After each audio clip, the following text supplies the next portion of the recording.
Hi viewers, நீங்கள் pregnancy try பண்ணிகிட்ருக்கீங்க. உங்கள் உடலில் சில மாற்றங்கள்லாம் ஏற்படுது. ஆனால் அது ப்ரெக்னென்சி சிம்டம்ஸா, கர்ப்பமாக இருக்குமா இல்லையா என்ற நிறையா குழப்பம் இருக்குங்க. இந்த வீடியோ உங்களுக்கானது தான். இந்த வீடியோவில் நம்ம எதை பற்றி பார்க்க போகிறோன்னா, கரு உருவானதுக்கப்புறம் என்ன மாதிரியான சிம்டம்ஸ்லாம் தெரியும்னாங்க இந்த வீடியோவில் நம்ம பார்க்க போகிறோம். வாங்க வீடியோக்குள்ளே போகலாம்.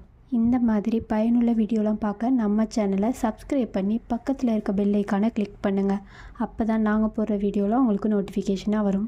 ஃபஸ்ட்டு ப்ரெக்னெண்ட்டாக இருக்கோன்னு எப்படி தெரிஞ்சுப்போம்? ப்ரெக்னென்சி கிட் வாங்கிட்டு வந்து வீட்டில் செக் பண்ணுவோம். ரெகுலர் பீரியட்ஸ் தள்ளி போய் ஒரு 4 to 5 டேஸில் செக் பண்ணி பார்ப்போம். இதுவே இர்ரெகுலர் பீரியட்ஸ்னால் ஒரு 1 வீக்காவது கண்டிப்பாக வெயிட் பண்ணி செக் பண்ணி பார்க்கணுங்க. அப்போ தான் கன்ஃபார்மாக தெரியும். ஆனால் அதுக்கு முன்னாடியே பீரியட் ஸ்டார்ட் ஆன நாள்லேருந்து 14th டே ஓவுலேஷன் நடக்குங்க. இந்த ஓவுலேஷன் நடந்த 1 வீக்லேயே, அதாவது 20லேருந்து 25 டேஸ்லேயே கரு உருவாகியிருந்தால் நம்ம உடலில் சில மாற்றங்கள்லாம் தெரியும். அதிலே தெரிஞ்சுக்கலாம் நம்ம ப்ரெக்னெண்ட்டாக இருக்கோமா என்னென்னு. எதனால் உடலில் இந்த மாற்றம்லாம் ஏற்படுதுன்னு பார்த்திங்கன்னா, நம்ம உடலில் ப்ரொஜெஸ்ட்ரான்ற ஹார்மோன் சுரக்குங்க. இது கருப்பையோட ஆரோக்கியத்திற்கும் கருவை சுமக்கிறதுக்கும் ரொம்பவே முக்கியமான ஹார்மோனுங்க. இந்த ப்ரொஜெஸ்ட்ரான் ஹார்மோனோட அளவில் மாற்றம் ஏற்படுறனால தான் உடலில் இந்த மாற்றம்லாம் ஏற்பட்டு அது அறிகுறிகளாக வெளிப்படுதுங்க. இப்போது என்னென்ன அறிகுறிகள்லாம் ஏற்படுன்றதை பார்க்கலாம். ஃபஸ்ட்டு அறிகுறி என்னன்னு பார்த்தீங்கன்னா, குமட்டல், வாந்தி, அதாவது நாசியா அண்ட் வாமிட்டிங். ஏன் இந்த வாமிட்டு குமட்டெல்லாம் ஏற்படுதுன்றது தெரியுமா? ப்ரெக்னென்சிக்கு ஒரு முக்கிய ஹார்மோன் தேவைங்க, அதாவது HCG. கருவோட வளர்ச்சி அதிகரிக்க இந்த HCGயோட ஹார்மோனோட அளவும் அதிகரிக்குங்க. இந்த ஹார்மோன் மாற்றத்தினால தான் குமட்டல், வாந்தி இதெல்லாம் ஏற்படுது. ப்ரெக்னெண்ட்டாக இருக்கும்போது நம்மளுக்கு பிடிச்ச உணவு பிடிக்காமல் போகலாம், இல்லை பிடிக்காத உணவுகள்லாம் பிடிச்ச மாதிரி ஆகலாம். சில பேருக்கு ஒரு சில பொருளோட வாசனை இல்லை சில உணவுகளோட வாசனையெல்லாம் பிடிக்காமல் போகுங்க. உதாரணத்துக்கு தாளிக்கிறது, நான்வெஜ்ஜு, அதோட பால் வாசனை, பருப்பு வேகிற வாசனை இதெல்லாம் பார்த்தாலே இல்லை இதோட வாசனைலாம் நம்மளுக்கு குமட்டல், வாந்தியை ஏற்படுத்துங்க. சில பேருக்கு 3 மாதம் வரையும் இது இருக்கலாம், இன்னும் சில வரைக்கும் டெலிவரி வரையும் இருக்கலாம். ஸோ அந்த டயத்தில் நம்மளுக்கு குமட்டல், வாந்தி ஏற்பட்டுச்சுன்னா நம்ம ப்ரெக்னெண்ட்டாக இருக்கிறதுக்கான வாய்ப்புகள் அதிக அளவு இருக்குங்க. வயிறு வலி வந்தாலே நம்ம பீரியட்ஸ் ஆக போகிறோன்னு தான் நினைப்போம். ஆனால் அது அப்படி கிடையாது. ப்ரெக்னெண்ட்டாக இருந்தால் கூட வயிறு வலி ஏற்படுங்க.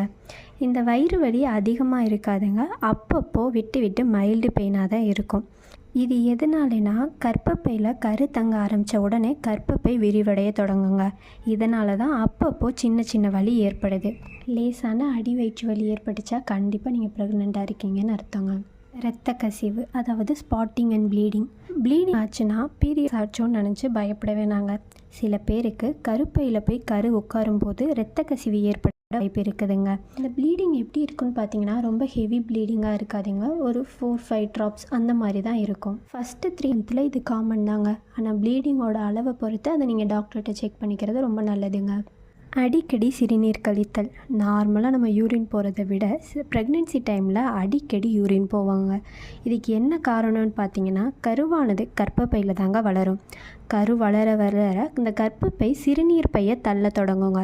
இதனால தான் அடிக்கடி சிறுநீர் கழிக்கணும் என்ற எண்ணம் தோன்றும். ஒரு நார்மல் பர்சன்னா இரவு நேரத்தில் ஒரு டைம் யூரின் போக எந்திரிப்பாங்க. அதுவே ப்ரெக்னெண்ட்டாக இருந்தாங்கன்னா ஒரு 3-4 தடவை எந்திரிப்பாங்கங்க. இந்த மாதிரி இருந்துச்சுன்னா கண்டிப்பாக நீங்கள் ப்ரெக்னெண்ட்டாக இருக்கீங்கன்னு அர்த்தங்க. உடல் சோர்வு. ப்ரெக்னென்சி டைமில் ஹார்மோன் மாற்றங்கள்னால தாங்க உடல் சோர்வு ஏற்படுது. ஒரு சின்ன வேலை செஞ்சால் கூட உடல் ரொம்ப சோர்வாக தெரியும். அதே போல் மார்னிங்லாம் எந்திரிக்கவே முடியாது, டயர்டாக இருக்கும், அப்படியே படுத்தே இருக்கலான்னு தோணும். அப்படின்னா கண்டிப்பாக நீங்கள் ப்ரெக்னெண்ட்டாக இருக்கீங்கன்னு அர்த்தங்க.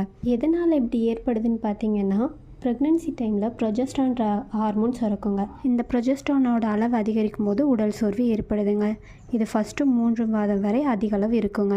தாதுக்கள், விட்டமின்ஸ், இரும்பு சத்து நிறைந்த ஆரோக்கியமான உணவுலாம் எடுத்துக்கிறது ரொம்பவே முக்கியமானதுங்க.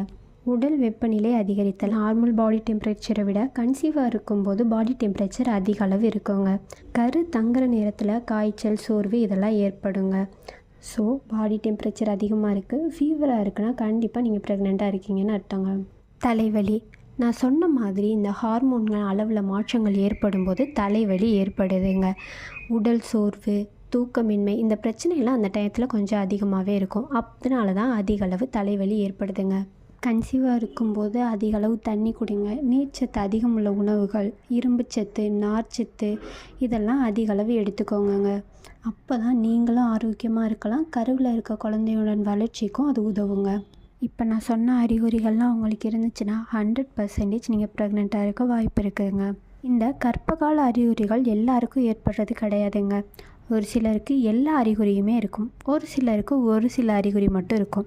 இன்னும் சிலருக்கு எந்த அறிகுறியுமே ஏற்படாது. ஸோ அறிகுறிகள் ஏற்படலைன்னு கவலைப்பட வேண்டாங்க. ஒரு சிலரின் உடல்நிலையை பொறுத்து தான் இந்த மாற்றங்கள்லாம் ஏற்படும். இந்த வீடியோ பிடிச்சா லைக் பண்ணுங்கள். நெக்ஸ்ட் என்ன வீடியோ போடலான்னு கமெண்ட்டில் சொல்லுங்கள். மேலும் பயனுள்ள வீடியோலாம் அப்லோட் பண்ணுறோம்.